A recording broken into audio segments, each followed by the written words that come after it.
I arrived at my house and found all my things on the lawn. My daughter-in-law appeared and said, "We decided to do a clean-out. Those old things are useless now."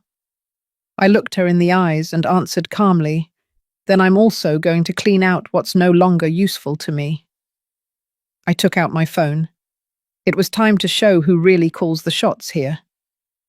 I will never forget that moment, that precise instant when my life split in two. I had just returned from Phoenix. I had buried my younger sister, Grace, after watching her suffer for 6 months with cancer. I was still wearing the black funeral dress, stuck to my skin. I could still smell the damp earth and withered flowers. I could still hear my nephews' cries as they said goodbye to their mother. I came back devastated. I came back with a broken soul. I came back needing a hug, a cup of hot tea, a kind word from my son Robert. But what I found was silence. I opened the gate to my house. Well, to the house. That 2-story house with a garden in the front that I bought myself after working for 40 years, cleaning offices. That house I painted pale yellow because I always dreamed of a cheerful home. That house I gave to my son 3 years ago when he married Danielle, because a mother always wants to see her children established. And there they were. All my things, thrown on the lawn as if they were trash. My clothes, my shoes, the photographs of my late husband, the hand-knitted shawl my grandmother gave me before she died, my children's records from when they were babies. Everything, absolutely everything, piled up next to the bougainvillea plants that I had planted myself. I stood paralyzed. My purse fell from my hands. "What?" I whispered, feeling the air leave my chest. And then she appeared. Danielle came out of my house with a smile on her face. She was wearing a new dress, the kind that costs at least $300. Her hair was freshly styled, her nails perfect, her makeup flawless. She looked as if she had just left a beauty salon, while I had just come from burying my sister. "Oh, Mom, it's so good you're back," she said in that sweet, fake voice she always used with me. "We decided to do a deep clean of the house. You know, all those old things took up so much space and, well, they're useless now." I stared at her. My hands were shaking. "Old things," I repeated slowly. "Danielle, those are my belongings. There are my children's photo albums, my personal documents, the clothes of—" "Oh, yes, I know," she interrupted me with a wave of her hand, as if shooing a fly. "But we needed the space in your room. We're going to turn it into the baby's room." "Didn't Robert tell you? I'm 3 months pregnant." I felt a punch in my stomach. Pregnant? And I was finding out like this, after my things were thrown out onto the street? "Danielle, I need to talk to Robert," I managed to say, though my voice was cracking. "He's at work, Mum. He gets home late, but don't worry. We left a little spot for you. Come on, I'll show you." She took my arm with that feigned familiarity that irritated me so much. She led me to the back of the house, to the small utility room we used to store tools and bags of cement. She opened the door. "Ta-da, you can stay here. We cleaned it up a bit, put in a folding bed. It's tiny, but it's enough. But we do need you to be discreet. You know, with the baby on the way, we don't want any stress or people getting in the way." I looked at that room. It was no more than 6 feet by 6 feet. It smelled of dampness. The only window faced a dark alley. The folding bed had a thin, stained mattress. Something inside me broke. But something else. Something deeper. It ignited. I looked her in the eyes.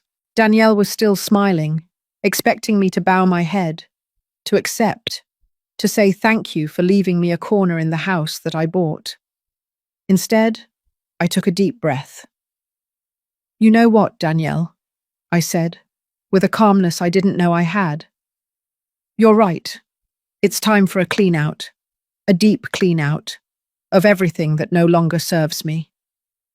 Her smile faltered for just a second. I took my cell phone out of my pocket. I looked for a number I had saved for years. Mr. Mendez, my lawyer. What are you doing? Danielle asked, the fake sweetness gone from her voice. Cleaning up, I replied. Exactly what you suggested. I dialed the number. I listened to the ringing tone, and as I waited for them to answer, I looked Danielle straight in the eyes. For the first time in 3 years, I didn't look away, because in that moment I understood something. I had given that house out of love, but I had never, ever given away my dignity. And they were about to find out who really called the shots here. If you want to know how a woman who lost everything reclaimed her power, subscribe to this channel, because this story is just beginning. And what comes next, nobody expects. Mr. Mendez answered on the third ring. Carol, what happened? His voice sounded worried. He knew I had just buried my sister. Mr. Mendez, I need to see you tomorrow morning. It's urgent, I said, without taking my eyes off Danielle. She had completely lost that fake smile. Now she was looking at me with narrowed eyes, calculating, dangerous. Are you okay? Asked the lawyer. No, but I'm going to be, I replied, and hung up. Danielle crossed her arms. I don't know what you're planning, Mum, but I'll remind you that this house belongs to Robert, and I'm his wife, so if you want to stay here, you're going to have to follow our rules. I clenched my teeth. I wanted to scream at her that I had bought that house with the sweat of 40 years cleaning other people's bathrooms, that every brick in those walls carried my sacrifice, that Robert was barely 25 years old when I gave it to him, without asking for a single dollar in return. But I said nothing, because I had learned something in my 67 years of life.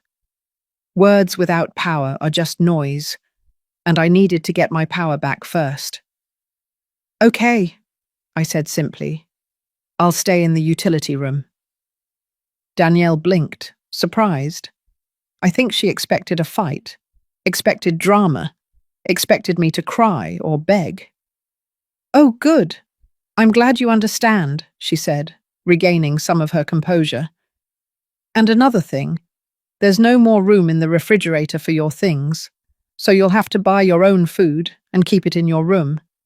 We can't be sharing the kitchen at all hours either. The doctor says I need to avoid stress. I nodded slowly. Of course, no problem. Perfect. Well then, welcome to your new space, she said, and went inside the house, swaying her hips as if she had just won a battle. I was left alone in that tiny room. I closed the door. And then, only then, did I allow myself to cry. I cried for my sister Grace. I cried for my husband, who had been dead for 10 years. I cried for the woman I had been, strong, hard-working, proud.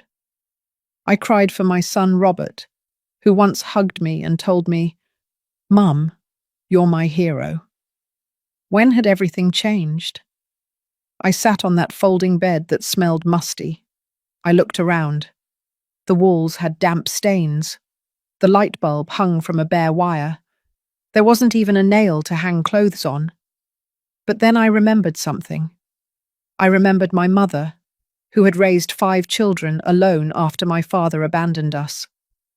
I remembered how she would tell us, daughters, a woman isn't strong because of what she has. She is strong because of what she is capable of rebuilding when everything is taken from her. I wiped my tears. I took out my cell phone and started taking pictures of the room, of my belongings thrown on the lawn, of everything, because if life had taught me anything, it's that the truth always needs proof. That night, Robert arrived after 11 o'clock. I heard his car park. I heard voices. I heard Danielle's sharp laugh. I waited. I thought he would come to see me, that he would knock on the utility room door, that he would ask me how I was after my sister's funeral. But he didn't come. At 12 o'clock at night, when I couldn't take it anymore, I left the room. I walked barefoot down the hallway of my house, feeling the cold tiles under my feet. I knocked on the master bedroom door. "Robert?" I called softly. Silence. "Robert, son, I need to talk to you." The door opened just a crack. My son peeked his head out. He looked tired, with dark circles under his eyes, thinner than the last time I had seen him. "Mom, it's late," he whispered. "What's wrong?" "What's wrong?" I repeated, feeling my voice break. "Robert, they threw all my things on the lawn. They put me in the utility room, and you didn't even tell me Danielle is pregnant." He looked down. "Mum, I was going to tell you, but you were in Phoenix with Aunt Gracie and I just buried my sister, Robert. I just said goodbye to the only family I had left from my generation. And I come home to find I've been treated like trash." "It's not personal, Mum," he said, rubbing his eyes. "We just need the space. With the baby on the way, things have to change." "Change?" I looked at him in disbelief. "Robert, I bought this house. I gave it to you because I thought you would want me here, that we would be a family." "And we are, Mum. But Danielle, she's stressed. The pregnancy has been difficult. The doctor says we shouldn't upset her." "And me?" I asked, feeling a lump in my throat. "Don't I matter?" Robert sighed. "Of course you matter, Mum. But you have to understand. Danielle is my family now, my priority. You always told us yourself that when you get married, your wife comes first." Every word was like a stab. "Not like this, son," I whispered. "Not like this." "Mum, please. We're tired. We'll talk tomorrow, okay? Try to be understanding." And he closed the door. I stood in that hallway, trembling. My son, my Robert, the boy whose diapers I changed, whom I taught to read, whom I hugged every time he cried. That son had just closed the door in my face. I returned to the utility room like a ghost, but I didn't cry anymore, because something inside me had changed. The sadness was turning into something else, into determination, into silent fury, into the absolute certainty that this could not be left like this. I sat on that folding bed and opened my nightstand drawer. In there, I kept something no one knew I had. An old notebook where I kept a record of all the house expenses since I had given it to Robert. I started to turn the pages, and what I saw froze my blood, but it also gave me the first weapon I needed to fight. What I discovered that night changed everything, and the worst part is they had no idea what was coming. The notebook trembled in my hands. It was 2 o'clock in the morning. The utility room was completely silent. The only sound was the dripping of a leaky faucet somewhere in the house. I turned the pages slowly, feeling my heart beat faster with every line I read. I had always been organized with money. I had to be. When you grow up poor, you learn that every dollar counts. So when I gave the house to Robert, I asked him for something very simple. "Son, I just want you to keep me updated on the important expenses. Not to control you, but because this house is your asset, and assets need to be taken care of." He had agreed. During the first year, Robert would show me the receipts, tell me about the repairs. We were a team, but since he married Danielle, everything had changed. I looked at the numbers again, feeling the blood rush to my head. In the last 8 months, huge transfers had been made from the family bank account. I had access to the bank statements because Robert had given me a debit card for emergencies, but I had never used it. I only checked the transactions occasionally. And now, seeing it all together, the reality hit me like a punch.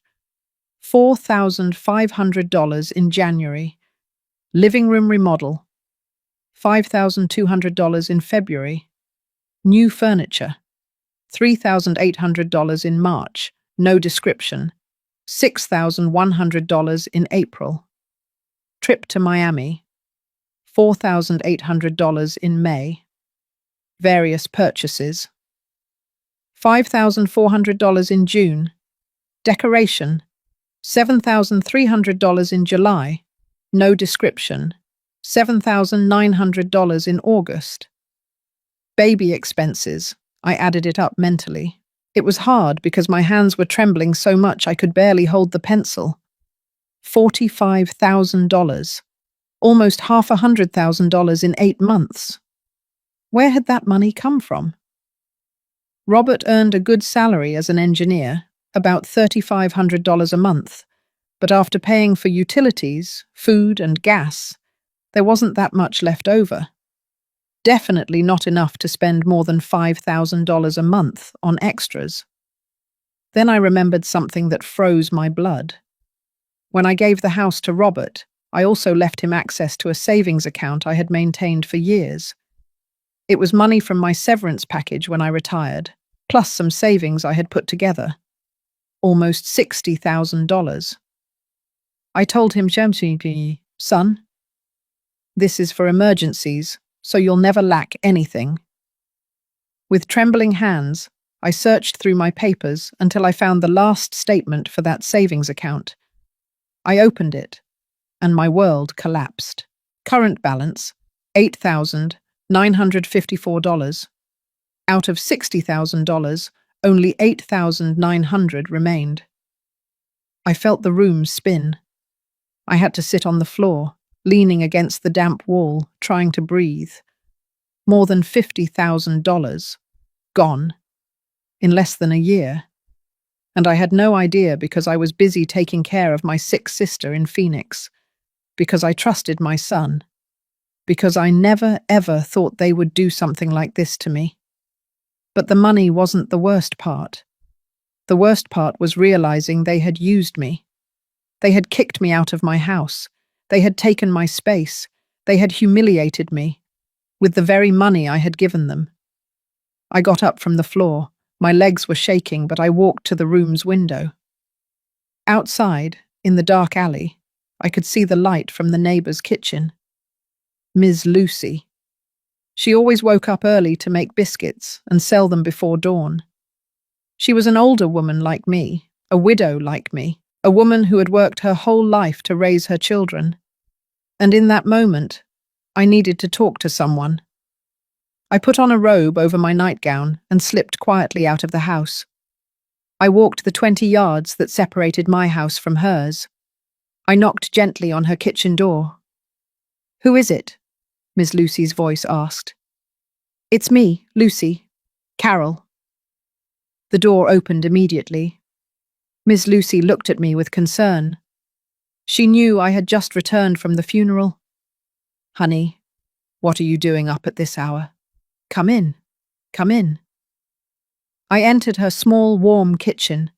It smelled of fresh dough, a hot griddle, freshly brewed coffee. It smelled like home, what my house used to smell like. "Coffee?" she offered, pouring me a cup without waiting for an answer. I sat at her old, worn wooden table, and then I couldn't hold it in anymore. The tears started to fall. "Lucy," I whispered, "I need you to tell me the truth. Have you seen anything strange at my house these past months?" She sat across from me, taking my hands in hers, rough and calloused from work. "Honey, I didn't want to say anything because you were with your sick sister. But yes, I've seen things." "What things?" Miss Lucy sighed deeply. "Your daughter-in-law, Danielle, she doesn't work, right?" "No. Robert says she doesn't need to work, that he earns enough."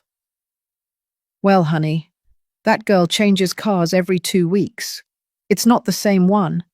I've seen a red car, a white one, a grey one. And the bags she takes out of the car are from those expensive stores at the mall, the ones that cost thousands of dollars. I felt a chill. And Robert? I see your son leave very early and come back very late. He looks tired, honey. Very tired. And thin, like he's not eating well. Anything else? Miss Lucy hesitated. Then she spoke in a lower voice, like someone sharing a painful secret. The other day, I saw them sell your furniture. The old ones. The ones you had in the living room, the carved wood ones. Some guys came in a truck and took them away. Your daughter-in-law was there, smiling, counting bills. The coffee cup fell from my hands. It shattered on the floor. That furniture. That damned furniture. It was my mother's inheritance. Furniture that was over 70 years old. Furniture my grandmother had brought from Philadelphia when she moved to the city. Furniture that was worth a fortune. Not because of the money, but because of the history. And Danielle had sold it, as if it were trash. How long ago was that? I asked in a dead voice. 2 weeks ago, honey, when you were in Phoenix. I remained silent. Miss Lucy got up to sweep the broken pieces of the cup, but I barely heard her. In my head, the pieces of the puzzle were starting to come together. The missing money, the excessive spending, the sold furniture, my clothes thrown on the lawn, the utility room. Danielle wasn't just kicking me out of the house. She was erasing me. Erasing my history, my memories, my existence. And my son was letting her do it. I returned to the utility room as dawn was breaking. I sat on that folding bed with the bank statements and my notebook on my lap. And I made a decision. If they wanted to play this way, I would play too. But by my own rules. Because they didn't know something very important. They didn't know that the house was still in my name. Robert had never done the official paperwork to change the owner. I had only given him verbal permission to use it. They didn't know that I had documents for absolutely everything. And they didn't know that the woman sitting in that miserable room was not the same one who had arrived yesterday. That woman had been broken. But from the ashes, something new was being born, something stronger, something dangerous. When the sun had fully risen, I already had a plan. And I swear, not even in their worst nightmares could they imagine what I was about to do to them. At 9 o'clock in the morning sharp, I was knocking on the door of Mr. Mendez's office. I had washed up in the utility sink in the yard because Danielle had locked the door to the main bathroom so I wouldn't use her hot water. I had put on my best black dress, the same one from the funeral. I had styled my hair carefully, pulling it back into a firm bun, because I had learned something over all these years. When you go to fight for what's yours, you have to look dignified. Mr. Mendez greeted me with a long, tight hug. Carol, my dear, I'm so sorry about your sister. Gracie was a great woman. Thank you, Mr. Mendez, I said, feeling the lump in my throat. But I didn't come to talk about that. I came for something else. We sat in his office, filled with books and diplomas. He poured me a glass of water and waited patiently for me to begin. I took out my notebook, the bank statements, the pictures of my things on the lawn, everything. And I told him. Everything. As I spoke, I watched Mr. Mendez's face transform, from concern to surprise, from surprise to indignation. When I finished, he leaned back in his chair, rubbing his chin. Carol, this is serious, very serious. I know. Does your son know you have access to those bank statements? He gave me the card years ago, but I think he forgot. I never used it. The lawyer nodded slowly, thinking. All right, let's take this one step at a time. First, the house. Do you have the deed? Yes, here it is. I took the document out of my bag. I had guarded it like a treasure. He reviewed it carefully, turning each page with professional attention, and then he smiled. It wasn't a smile of joy. It was the smile of a strategist. Carol, do you know what we have here? What? The deed is still 100% in your name. Robert never made the official change of ownership with a notary public. I felt my heart skip a beat, but I gave it to him as a gift. Yes, but legally a gift of real estate requires a formal act before a notary. You gave him permission to live there. You gave him what we call in law a tenancy at will. Basically, you lent him the house, but the house is still yours. For the first time in days, I felt something like hope. So that means what? That means you can revoke that permission whenever you want. It's your property. They are, legally speaking, your tenants, without a contract, without permanent possession rights. I remained silent, processing that information. And the money? I asked. The $45,000 that disappeared. The lawyer reviewed the bank statements with a serious expression. There's something very interesting here. Look at these transfers. Many were made with an electronic signature. Did you authorize these transactions? No, never. And Robert has full access to the account? Yes, because I gave it to him when I lent him the house. I wanted him to have a financial backup. But did you sign any document making him a co-owner of the account? I thought carefully. No, he just has a linked debit card, but the account is in my name. Mr. Mendez clasped his hands on the desk. Carol, this is delicate. If Robert made those transfers without your explicit authorization, it could be considered misappropriation of assets. Technically, it's family fraud. The words fell on me like stones. Fraud. My own son. I don't want to send him to jail, Mr. Mendez, I said quickly. I just want things to be fair. And they will be. But you need to regain your negotiating power. And for that, we need to make some moves. He took out a notepad and began to write.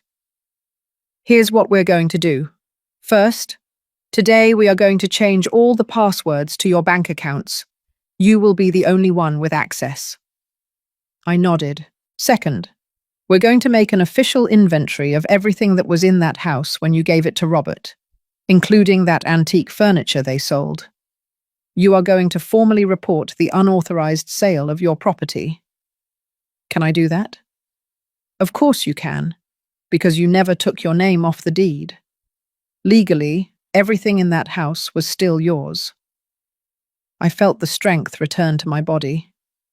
Third, we are going to formally notify Robert that he must vacate the property in 30 days, or alternatively, sign a formal lease agreement with monthly rent and very clear clauses. Rent? I asked, surprised. To my own son? The lawyer looked at me with those wise eyes that had seen 1,000 cases like mine. Carol, your son kicked you out of your house, put you in a utility room, spent your money without asking, sold your mother's furniture. Do you really think he deserves to continue living there for free? He was right. Completely right. And if he refuses, I asked, then we start the eviction process. And believe me, with the evidence you have, a judge will rule in your favor in less than 3 months. I stared out the office window. Outside, Chicago was bustling with its normal traffic. People going to work, street vendors, everyday life. And there I was, about to completely change the course of my life. Is there anything else? The lawyer said, pulling me from my thoughts. Do you have other assets, properties, accounts? I thought carefully. Yes, I have a small apartment in the old factory district. It was my husband's. We've been renting it out for years. How much do you rent it for?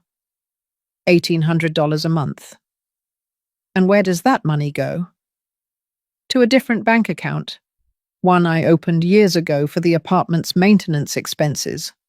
Robert doesn't know about that account. Mr. Mendez smiled broadly. Perfect. So you have your own income. That changes everything. It means you can live independently if you decide not to go back to that house. The idea hit me like a lightning bolt. Live alone? At 67 years old? After a lifetime of taking care of others? Mr. Mendez, I don't know if I can. Carol, he interrupted me with a firm but kind voice. What do you want? Really, in the bottom of your heart? What do you want? I fell silent. What did I want? I wanted my son to apologize to me. I wanted him to treat me with the respect I deserved. I wanted to get my house back, my space, my dignity. But more than anything, I wanted them to understand that I was not a burden. I was not an old piece of furniture that could be thrown away. I was not a nuisance to be gotten rid of. I was Carol Rodriguez, Salazar's widow, a woman who had worked for 40 years without a break, a mother who had raised 3 children alone after being widowed, a woman who deserved respect. I want justice, I said finally. I want them to learn that you can't treat people like that, especially your own mother. Mr. Mendez nodded. Then we're going to give you exactly that. But Carol, I need you to be prepared. This is going to hurt. There will be tears, screams, pleading. Robert is going to try to make you feel guilty. Danielle is going to make up stories. They're going to say you're a bad mother, that you're selfish, that you're crazy. They already say all of that to me, I whispered. But now it's going to be worse. Because now you're fighting back. And when you fight back, people show their true colors. I took a deep breath. I'm ready. Are you sure? I thought of my mother's furniture, sold like trash. I thought of the missing money. I thought of the damp, dark utility room. I thought of the door slammed in my face. Yes, I said with a firm voice. I'm sure. Then let's begin. I left Mr. Mendez's office 3 hours later. In my bag, I carried new documents, changed passwords, a detailed action plan, and something more important. I carried hope. I walked through the downtown streets with a firm step. I bought myself a coffee and a sweet roll at a bakery. I sat on a park bench and ate peacefully, watching people pass by. And for the first time in weeks, I smiled. Because they thought they had defeated me. They thought they had broken me. They thought I was going to bow my head and accept my fate as an old, invisible woman. But they were very, very wrong. I was not a defeated woman. I was a woman preparing for war, and they had no idea what was coming for them. Robert and Danielle were about to get the surprise of their lives, and I was going to be there to see it all. I returned to the house around 6 o'clock in the evening. I was carrying 3 grocery bags. I had bought what I needed to prepare food in the utility room. A small electric grill, disposable plates, a small pot, some basic groceries. If they wanted me to live like a tenant, I would do so, but with dignity. When I entered, I heard voices in the living room. Many voices. I peeked in carefully. Danielle was there, dressed up as if for a magazine. She was wearing a pale pink dress that must have cost thousands of dollars. Next to her were her parents. Mr. Armstrong, a burly man with a moustache and an air of importance, and Miss Beatrice, a thin, elegant woman who always looked at me as if I were something stuck to her shoe. Robert was also there, dressed in a shirt and dress pants, uncomfortable, pulling at his collar as if it were choking him. "Mom!" Danielle exclaimed when she saw me with that sing-song, fake voice. "So glad you're here. I prepared a family dinner. My parents wanted to better understand our situation." "Our situation?" as if it were a problem that needed to be solved. "Good evening," I greeted briefly, trying to pass towards the utility room. "Oh, no, no, no," Danielle approached me, taking my arm firmly. "I've already prepared everything. It would be rude if you didn't join us. Besides, we need to talk about some important things." I had no choice. I sat at the dining room table. My table. The one I had bought at an antique market 15 years ago. Danielle served dinner with a perfect smile. Chipotle-style chicken, red rice, salad. Everything looked delicious. Everything smelled like home. But the atmosphere was as tense as a guitar string about to snap. "Ms. Carroll," Mr. Armstrong began, wiping his mouth with a napkin, "my daughter has told me there have been some misunderstandings lately." "Misunderstandings?" I repeated, measuring each word. "Yes, well," Ms. Beatrice intervened with a sharp voice. "Danielle tells me you feel displaced. But you have to understand, Ms. Carroll, that young people need their space, especially now with the baby on the way." I gripped my silverware tightly. "I understand perfectly the need for space," I said calmly. "What I don't understand is why my belongings were thrown on the lawn without asking me." "Oh, Mom, let's get over that already." Danielle made a dramatic gesture with her hand.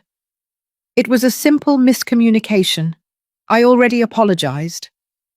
A lie. She had never apologized. "And about the room," Mr. Armstrong continued. "Well, I think it's very generous of Robert and Danielle to have given you a space. There are many people your age who don't even have that." People my age. As if I were a burden, a nuisance, a beggar grateful for crumbs. Robert said nothing, just ate in silence, his gaze fixed on his plate. "Besides," Ms. Beatrice added, "at your age you should be thinking about, well, about making things easier for everyone. There are very nice retirement homes with nurses, activities, people your age. Wouldn't that be more comfortable?" There it was, the real reason for this dinner. They wanted to convince me to go to a nursing home. I looked at Robert. My son still didn't look up. "Robert," I said in a firm voice, "what do you think about this?" He finally looked up. His eyes were tired, empty. "Mom, I just want everyone to be okay, for there to be peace." "Peace?" I repeated. "You're asking me for peace while you're planning to send me to a nursing home?" "It's not a nursing home, Mum," Danielle intervened quickly. "They're luxury retirement communities, with gardens, with—" "I'm not interested," I interrupted her. Silence fell over the table like a tombstone. Mr. Armstrong cleared his throat uncomfortably. "Ms. Carroll, I understand this is difficult for you, but you have to be realistic. Robert and Danielle are building their family, and you, well, you've completed your cycle. You've raised your children. Now it's time for them to live their lives." Every word was a slap, but the worst was yet to come. "And on the economic issue, Ms., Beatrice continued, in a tone of someone discussing business. Danielle mentioned there were some confusions with the bank accounts." There it was, the real reason for the dinner. They had realized they could no longer withdraw money. "There were no confusions," I said in a clear voice.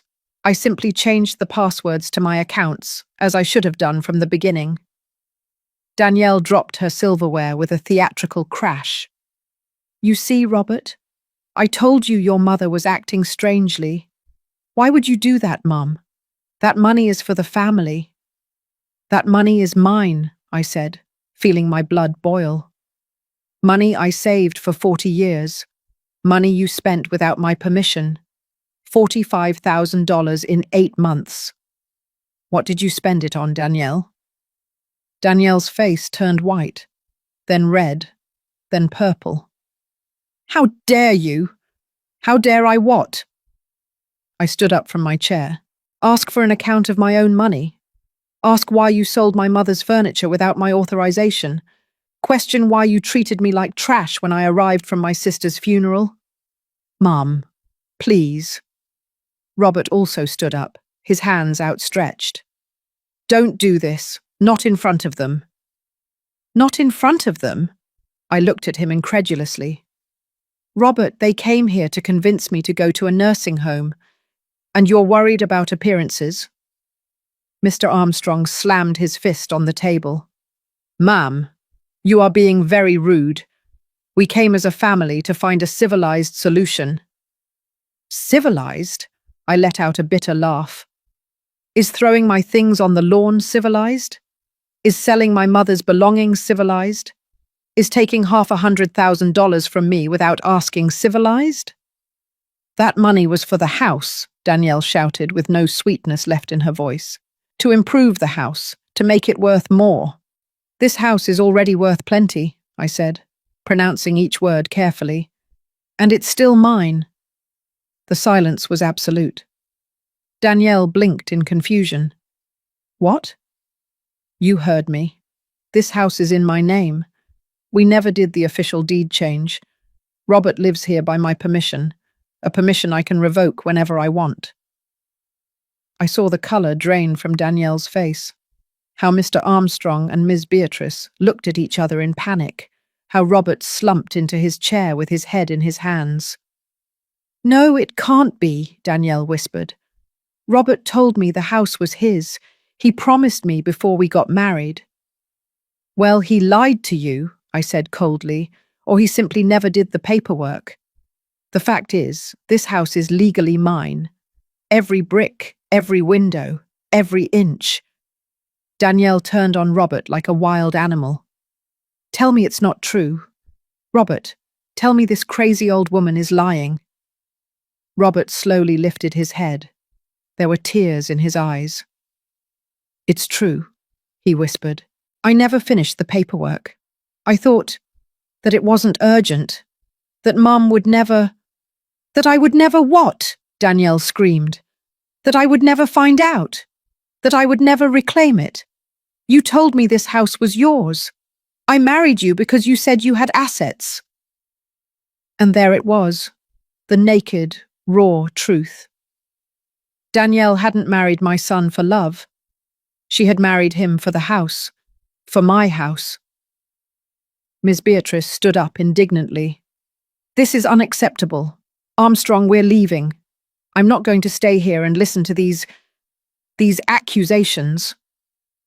They're not accusations, I said calmly.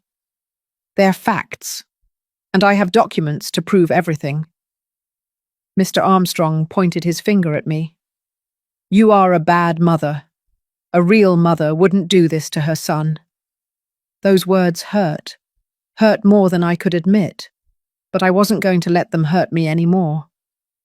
A real mother teaches her children to respect, to value, to be honest. I did all of that. If Robert didn't learn, it's not my fault.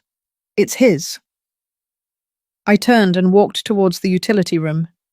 Behind me, I heard chaos. Danielle crying hysterically, Ms. Beatrice screaming insults, Mr. Armstrong demanding explanations, Robert trying to calm everyone down. I closed the door to the room and leaned against it, trembling. It had been the toughest confrontation of my life, but also the most necessary. And it was just the beginning. That night, around 11, I heard violent banging on the room door. Mum, open up. We need to talk. It was Robert. I didn't open it. Mum, please. Danielle is very upset. The doctor said she can't get stressed because of the baby. I still didn't open it. What do you want me to do? Beg for your forgiveness on my knees? Cry? Tell me what you want and I'll do it, but please don't take the house from us. I threw the door open. Robert was a mess. His hair dishevelled, his eyes red, his shirt wrinkled. And for the first time I felt no pity. I felt disappointment. Robert, I said in a calm voice, I'm going to tell you something, and I want you to listen carefully. I never wanted to take anything from you. I gave you this house out of love. I gave you my money out of generosity. I gave you my space for family. I know, Mum. I know, But you treated me like trash. You humiliated me, you stole from me, you lied to me. And when I came back broken from my sister's funeral, you threw me out on the street. It was Danielle's mistake. I didn't know that. You knew. I raised my voice. You knew, and you did nothing. You closed the door in my face. You told me she was your priority. You told me to understand. It's just, she's my wife, Mum. I have to support her. And what am I? Trash? A burden to be gotten rid of? Robert fell to his knees in front of me. Forgive me, he sobbed. Forgive me, Mum. I was a coward. I was a bad son. But I'm begging you, don't leave us on the street. I looked at him there, kneeling, crying, and something inside me broke. But not from pain, from clarity. This wasn't my little boy anymore. This was a man who had made his choice, and he had to live with the consequences of his choices. I'm not going to leave you on the street, I said finally. But things are going to change, drastically. Tomorrow you're coming with me to Mr. Mendez's office, and we are going to sign a contract with clear rules. Whatever you say, Mum, whatever you say. And Danielle is going to pay back every dollar she spent of my money. Either she pays it or you pay it, but it will be paid. Robert nodded desperately. Yes, yes, whatever. Now go. I'm tired. He got up slowly. Before he left, he looked at me with the eyes of a beaten puppy. Do you hate me, Mum? The question took me by surprise. No, Robert, I said sadly. I don't hate you, but I don't recognize you either. The son I raised would never have done this to me. I closed the door, and for the first time in days, I slept soundly because I knew I had won the first battle. But the war was just beginning. The next morning, Robert and I went to the lawyer's office. And what happened there changed everything forever. Robert arrived on time at Mr. Mendez's office. But he wasn't alone. Danielle came with him, clinging to his arm like a tick. She wore dark glasses that covered half her face and held a tissue in her hand, ready for drama. When they saw me sitting in the waiting room, Danielle stopped short. She's coming, she whispered to Robert, though loud enough for me to hear. It's her lawyer's office, Danielle, Robert replied with a tired voice. Mr. Mendez received us in his office. His face was professional, serious, impenetrable. Good morning, Mrs. Carroll, Mr. Robert, Mrs. Danielle. Please have a seat. We sat down. Danielle couldn't stop looking around suspiciously, like a caged animal looking for an exit. All right, the lawyer began. I've called you here because there are legal matters we need to resolve formally. First of all, let's clarify the situation of the property. He placed a copy of the house deed on the desk. As you can see here, the house located at 247 Jacaranda Street is registered 100% in the name of Mrs. Carol Rodriguez, Salazar's widow. There is no other owner. Danielle snatched off her glasses. That's impossible. Robert told me that. What Robert told you is irrelevant, the lawyer interrupted her with a sharp tone. The legal facts are these. Mrs. Carroll is the sole owner. You live there by verbal permission, which in legal terms is called a tenancy at will. But I'm his daughter-in-law. It's my house too, Danielle insisted, her voice getting higher. No, ma'am, it is not. Not 1 inch of that property is in your name. I saw Danielle turn pale, her hands clutching the tissue until her knuckles turned white. Is this true? Robert asked in a trembling voice. My son lowered his head. Yes. And when were you planning on telling me? I thought we would sort out the paperwork after the wedding, but with work and...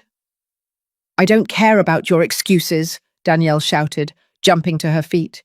You told me you owned a house. You promised me. Danielle, calm down, please. Think about the baby, Robert pleaded. The baby, she scoffed. Right. The baby who's going to be born in a house that isn't even yours. Mr. Mendez tapped the desk gently. Ma'am, please sit down. There are more matters to discuss. Danielle slumped back into the chair, breathing heavily. Second matter, the lawyer continued. The unauthorized withdrawals from Mrs. Carroll's bank accounts. He placed the bank statements I had given him on the desk. In the last 8 months, a total of $45,300 has been taken from these accounts. Mrs. Carroll never authorized these transactions. I didn't take that money, Robert defended himself immediately. The transfers were made with the card that is in your name, said the lawyer. That makes you legally responsible. But it was Danielle who used the card. I lent it to her because she said she needed... What? Danielle stared at him with wide eyes. Now you're going to blame... me? You were the one who bought the new furniture, who organized the trip to Miami, who spent $6,000 on clothes. Because you told me we had money, that your mum had given you all that. I said she lent it to us, not that she gave it to you. Watching them fight like this should have given me satisfaction, but it only brought me sadness. Enough, I said in a firm voice. They both fell silent immediately. I don't care who spent the money. You are both responsible, and that money will be returned. All of it. Down to the last dollar. Mum, we don't have $45,000, Robert said desperately. My salary barely covers. Then you will pay it in installments, with interest. The lawyer will draw up a payment plan. Interest? Danielle let out a hysterical laugh. You're going to charge your own son interest? I'm going to charge interest to the person who stole my money, yes. It's not theft. It's family money. It was my retirement money, I said, feeling my voice break. Money I earned cleaning bathrooms and offices for 40 years. Money I was going to use for my medical expenses when I got older, and you spent it on trips and clothes. Danielle opened her mouth to reply, but no words came out.